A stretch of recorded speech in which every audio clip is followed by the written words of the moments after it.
Good morning, students. Today we will do Dick Whittington and his cat, lesson 1.2 on page 6. You can open your textbook or see this textbook, what I am reading, but keep your pencils ready to write the meanings, okay? So I hope all of you will have your pencils ready. Okay. I will only be teaching you all. I won't be giving you all the homework for now because since you all are in the Ganesh festival and many of you all are busy, many of you all are not even in their own houses, you'll have gone to your native places. So I will only teach the lesson. I won't be giving you all homework for this week. Okay. So I hope you all are ready with your pencils. There was once a poor boy called Dick Whittington who lived in a small village in the south of England. He had no proper home, for both his parents had died, and he was unkindly treated by many of the villagers. So the villagers did not treat him kindly. Okay. One day, Dick overheard someone say that the streets of London were paved with gold. Paved means were made out of gold. You say pavement. Why is it called a pavement? But generally you have those blocks. I don't know whether you all notice on the roads. Sometimes the road is made of concrete, but in between you have those little blocks which they place one inside the other. The footpaths also are made out of paver blocks. Yes, so they are paved. That's why it's called paved. Those are paver blocks. But here, instead of using the stone blocks or the cement blocks, he had heard that the pavements were or the roads were made or paved with gold. And he decided that he would go there at once and pick his fortune up in gold pieces from the street. So what he thought, since there is gold lying around everywhere, even stones which are supposed to be stones, the roads which are supposed to be made of stone are made of gold. So I can just pick up one or two of these pieces and I will be very rich. Yes, that would be his fortune, his good luck, his wealth. For he thought people might treat him more kindly if he were rich. So young Dick set out to walk to London. He had not gone far when a man in a cart stopped and asked him if he was running away from home. I have no home, Dick answered. I am on my way to London to find my fortune. I am going to London myself, said the carter. Jump up beside me and we will journey together. Journey together means travel together. They arrived in London just before nightfall and the carter left Dick and made his way to an inn. Inn is a small hotel. It's not a very big or a rich hotel. It is a simple hotel. Generally where the poor people stay, or like this labor person, the person who is laboring has his own horse cart, has his own carriage, who does his own work. Okay.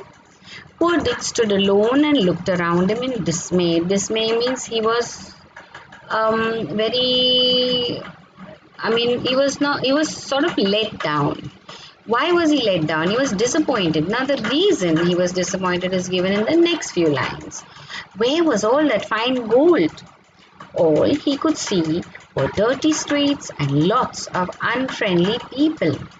He had nowhere to sleep, and in the end, he spent the night in the corner of an alley where he hoped he would come to no harm. So, here what he realized was that whatever was told to him, that the information that he had got that the pavements are made of gold was all a lie. Yes, all the blocks that he saw in front of him were all made of the regular blocks, which had no value. So that's why he was in dismay. That's why he was totally disappointed. Now, an alley is a, you can say, what in Hindi, what do you say, gully? Okay, a very small road which is generally between two buildings. You will have buildings on either side. That is called an alley. That's why it's not called a road. It is just between two buildings. You'll have a small gully going. That's called an alley. Okay, where he hoped he would come to no harm. So he thought, okay, since it's a very small alley, I will not be harmed in any way. I will be safe over there. The next morning, Dick woke up cold, miserable, and very hungry. Because why he was sleeping on the road, so he was feeling cold. He was left out in the open air. He wandered about begging for food. Wandered means roamed about with no aim. He didn't know where to go, so he was just wandering, roaming here and there. But again and again, people shouted at him, "Get away, you lazy fellow! Be off with you!" And aimed angry blows on his head, means they hit him. At last he collapsed in the street and lay there too weak to look around for food. Collapsed means he almost fainted. He had no strength to stand or walk any further because he had no food and he was totally tired. By chance, Dick had fallen in front of a house belonging to a rich merchant. Now, who's a merchant? Someone who deals in goods. Yes, he maybe buys and sells good. He takes the goods far away to sell, not just buying and selling from a shop. Okay, he may be even traveling around to sell his goods.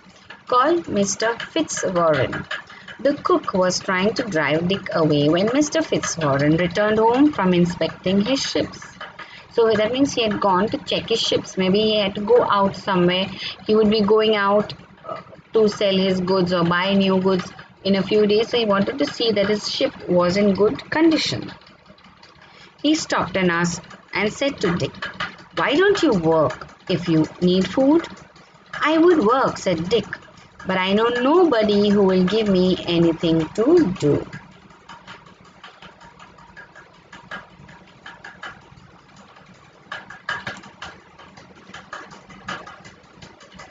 "Take him into the kitchen," Mr. Fitzwarren added.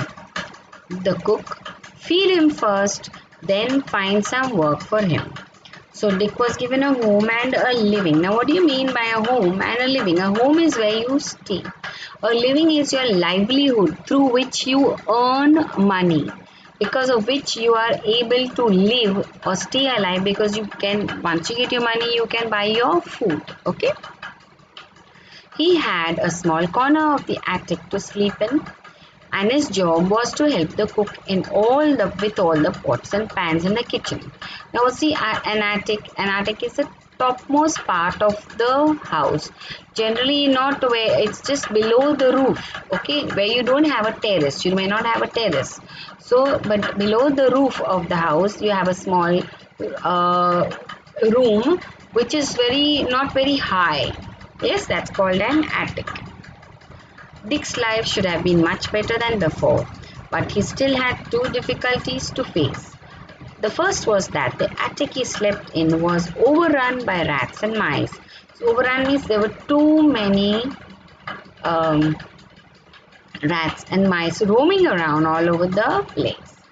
At night they scampered all over him and kept him awake. Scampered means to take tiny footsteps and run around very quickly. Okay. Where was I? Yes, after a time he solved his problem by saving the few pennies he was paid and buying himself a cat.